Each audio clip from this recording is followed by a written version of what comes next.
Hi, and welcome to the Home Improvement Podcast, Season 3, Episode 4. And this Andrea's just looked at me. I need to start again. Oh, okay. No, you were correct. I'm so sorry. So we keep this in, that's the question. That's fine, it's festive. Season 4, she's obviously on the sherry nice and early. So, yeah, Christmas, it's coming up. And we thought we might as well talk about it and all other festive celebrations out there. Might as well talk about it. I am super excited about it. I love the festive drinks, the festive food, the smell of cold mornings, like frosty mornings and Christmas jumpers and fairy lights. I love the whole lot. So I'm quite excited about it. But one of the things is a lot of people want their projects completed, ready for Christmas because they're going to host, and this is their like year's ambition that they're going to be the ones to hold the best Christmas celebration ever. And we discussed that whole pressure side of things on the bonus episode with Kate. But also there are the people that come out of it who go, never again. There is no way that oven is doing another Christmas dinner, or I'm, storing food in the spare room because I've just got nowhere to put anything. So I think there's two kind of sides to that hosting and what we see as designers, especially in the kitchen and here over this period. So yeah. I'm really excited about this Christmas as well. It is the first Christmas we're having in our new kitchen, by Lima Kitchens.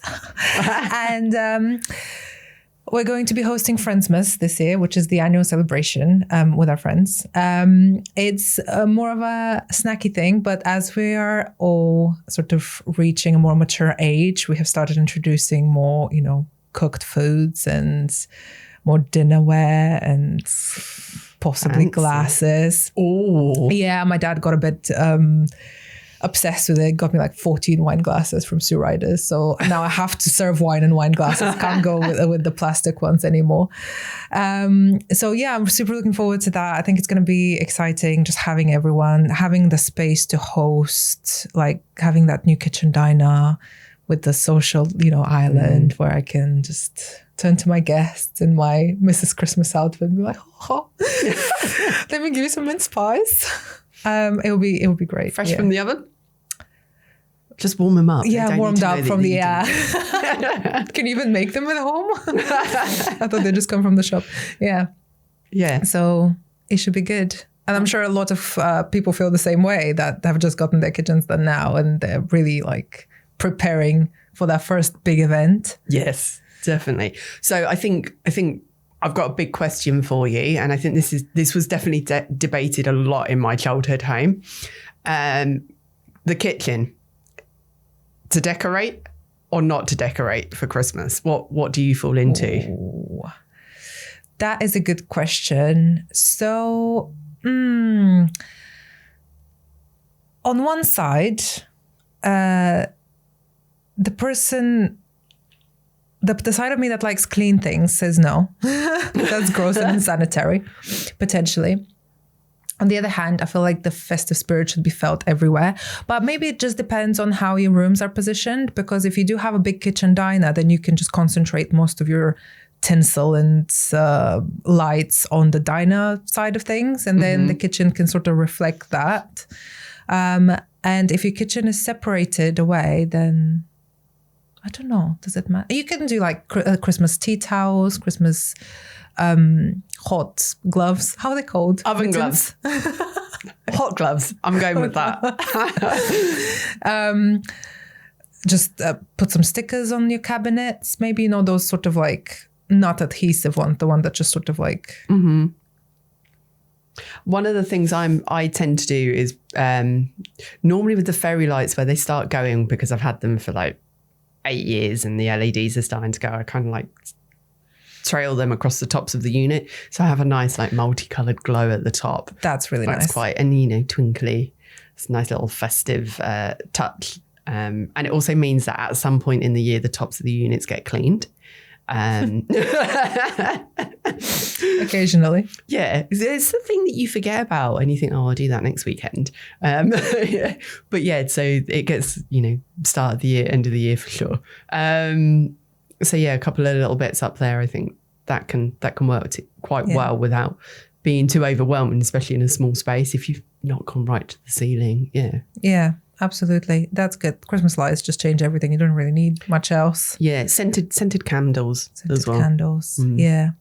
And then also you have, when you're gathering a lot of people, you also have the space, like how to organize the space, where to lay your food, where to plate out, where are people going to sit if they're sitting, or where they're going to stand if they're standing, where are people coming into the room, where they're coming out, how are you going to manage that flow, if the celebration is spanning 2 rooms. So there's quite a lot to think about really when you're hosting a Christmas event. And if you are cooking, so if it is Christmas Day, how are you going to get all of those elements cooked, serve them hot, be on top of all of those drinks, because well, in my scenario, you've got, one parent saying, oh, can I have a fresh glass of Prosecco, and one wanting a Bailey's coffee and another one wanting their water bottle refilled. Dinner's an hour late. That's me. Dinner's an hour late. So, can we start on a snack, or I've overeaten and I need a nap now. All of those things to kind of manage. And then just the carnage of clearing up. Oh, mate.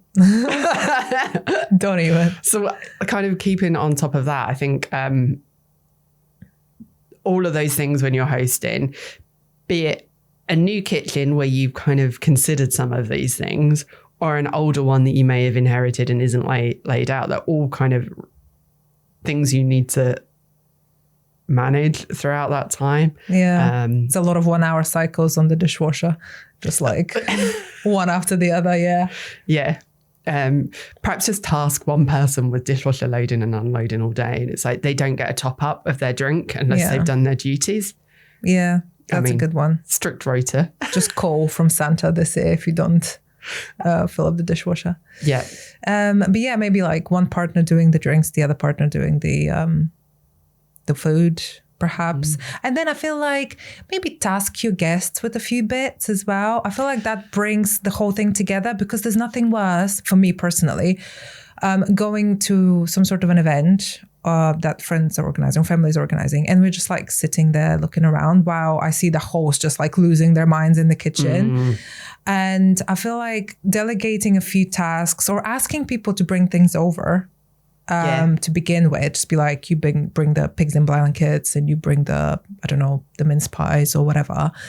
That just immediately sets like everyone's helping. This is a communal event. We're all here to like have a good time together. We're all, And I think that's the whole point of it, if it's Christmas or birthday or Diwali, no matter when it is throughout the year, that's the whole point of it. It's coming together and connecting and laughing over the things that have gone wrong, that didn't come out quite as you thought they were going to, enjoying things that have come out better than you thought they were going to, and just making those memories. Like that is the key point of it, and hopefully laughing. And there's always there's the mandatory argument at some point during the day. Of course, there needs to be some salt in the stew. Absolutely. So in your new kitchen, what are the things that you're most excited about utilizing? So definitely, I'm super excited about the fact that now we have a dishwasher. I've never had a dishwasher before in my life. So I'm really excited about how easy it is going to be to clear everything and keep on top of it throughout the event. I think that's really important, instead of just letting things pile up in the sink and then being like, oh no, when you're like stuffed with and turkey exhausted. And exhausted, yeah. Potentially hungover. Yeah, potentially. Most likely. But I think also using the ovens, because I've got 2 ovens that I got for no particular reason whatsoever. But honestly, it's been so useful having 2 ovens. I never thought and just being able to like quickly put things in and dish them out. I remember hosting like a Halloween party a few years back, and we were back in our apartment back then. We had this like really beat up old super cheap oven that took ages to heat up, and it really took so much to like just make some frozen bites out of it, and everything was late, and then half the things got burned because obviously when people arrive and you start like proper hosting, then you kind of forget that things are cooking. And every time, actually I'm just thinking of other times I've hosted, that oven really brought me down. Like the amount of things I've burned or haven't been cooked properly. So yeah, I'm actually quite looking forward to this. And also the fact that I have an enormous fridge, which I can't stop bragging about because it's amazing. And I think everyone in the world deserves one. That I can just put things away and like store them away. And I know that they're not going to spoil or rot or go to waste. But you can also, my favorite thing when I first did it in my new kitchen, had like a good size fridge, I got the cheese board ready. So the board was already sat in there. Nice. Because you think, oh, it's only getting a few cheeses out, but you know, it Didn't does even think become on a cheese board. I need to write a list. Write a list of cheese boards. Cheese boards. That's all there and ready, and you can just pull it out, and it's a lot easier. You can enjoy it, and yeah, it makes hosting a lot easier. And obviously, you look perfect, so well organized. Yeah. Yes, this. Oh, I do this for breakfast. Yeah. That's pretty good. So how many people have you hosted most, would you say, in your kitchen? In my current kitchen, probably about 8 or 9. So not as many as I have done in the past. But I did many years ago, slight story about accidentally setting my dress on fire, but it's a different story. I did host in 2 mini ovens, full Christmas dinner for 14 people. And dress went up in flames as I put the roast potatoes down on the table and leant over a candle I forgot I just lit. So quick wardrobe change later. And we all enjoyed our Christmas Christmas dinner, which was really really lovely. And that, if I think back to that kitchen, it was sink unit, a dishwasher, 1 wall unit, 2 ovens, and 3 drawer units. It's a very small space, and a lot to kind of compact into their catering for so many people. Yeah. So it took a lot of preparation. When there's a will, there's a way. Absolutely. Right? When you want to make it happen, it happens. I think that kind of moves quite well onto all those people who are hosting. Everyone's going to have to come over to them, and they're thinking, my oven, the time it takes so long to heat up, do I replace the oven? But the sink's looking a bit tired. You know, the grout needs redoing, all of those things. And then it comes into that. All of a sudden you notice all of these little things in your kitchen that you're like, ooh, I don't want people to see that. And then other people, but those people who next year are going to come in and be like, no, I'm not doing that again. I'm not hosting in that kitchen. For those people, I think make a list during the event. Throughout like the time period of the things that really, really irritate you, so you don't repeat the same mistakes and potentially recreate the same issue in a different area of the room as well. So making a list of the problems. You don't need to come to us with all the answers. Come to us. Yeah, come to us with the problems. Yeah. Yeah. That's what we're here for. We'll solve those. But also life hack, I have, I think, a couple clients at the moment who are doing this. We're like, I don't want to host this Christmas, so I'm getting my kitchen done at the same time. Yeah. So if you don't want to host Christmas, but you feel the pressure, be like, sorry guys, I'm getting my kitchen done. Renovation. I can't do carpets. Oh, I can't. I'm changing my light bulbs. Yeah. Completely. I mean, you don't have to host. I mean, going away can be just as stressful. I think I'm lucky enough that I haven't got kind of lots of children and gifts and stuff to kind of pack up for going away. But yeah, going away is also a good call to be organised and less stress for Christmas for sure. Certainly. Sorry, didn't mean to hit that. So yeah, over Christmas this year, I think this is going to be the first Christmas in the 5 years I've had my new kitchen that I'm not hosting. Which on one hand's a little bit sad, because I have enjoyed it. And for me, there's nothing like being in your own home. You can kind of relax a little bit more, but it's going to be really nice not to think I need to get up in the morning and do breakfast. And did I get enough milk, and the bathroom schedules and between the people that are staying and that. So I think it would be nice not to have to think about all of that. I'm going to appreciate this year for sure. Yeah. So a bit of a tone down year for you this time. Yeah. Indeed. Tell us in the comments, are you hosting this year? Are you looking forward to it? Are you not hosting? Are you looking forward to it? And your hacks as well. What do you do to make it easier? Yeah. And what are your biggest bugbears, I think? And decorate or not to decorate? Yeah, that's a good one. Give us some answers to that one, because we don't know. No, we don't. I go useless story. My dad would put decorations up and my mum would take them down. So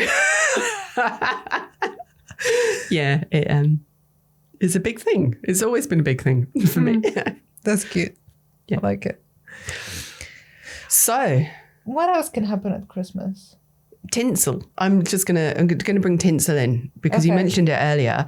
I think there's been a real thing against tinsel, but I'm seeing it everywhere. I was in a large department store in London, and they just had walls and walls and walls of tinsel. And personally, completely living for it. I think we've got a renovation at the showroom. I am purchasing a lot of tinsel to be up and around the showroom. Those Christmas trees that you see on the walls and the windows. Yep, I'm doing it. I love it. I can't wait to get cracking with that. We're about to be embarking on a journey of getting all new Christmas decoration. Well, not all new, but getting enough Christmas decoration to fill up our house now. Well, yeah, from the apartment to the house. Yeah. It will look like someone's just like sprinkled with what you had before. Exactly. Also, my husband was a bit of a Grinch before. He was like, oh, what do we need to decorate for Christmas? He hated it for some reason. I don't know why. But now we have a kid. He's like super excited about it. So we're looking forward to going to another large department store, not in London, to get a lot of cheap Christmas decoration. Yeah. And just go to town with it. Are you looking forward to that? Dear people listening to the podcast, do you like decorating, or are you more minimalistic with it? I think over the period we should put out a call for your photos of your festive kitchen. I love it. #festive kitchen. Yes, definitely. So have wonderful festive holidays, and we will see you in the new year. Exciting. As ever, like, comment, share, subscribe, and additionally share those festive kitchen pictures too. Absolutely. We're looking forward to seeing them and your comments. Thank you.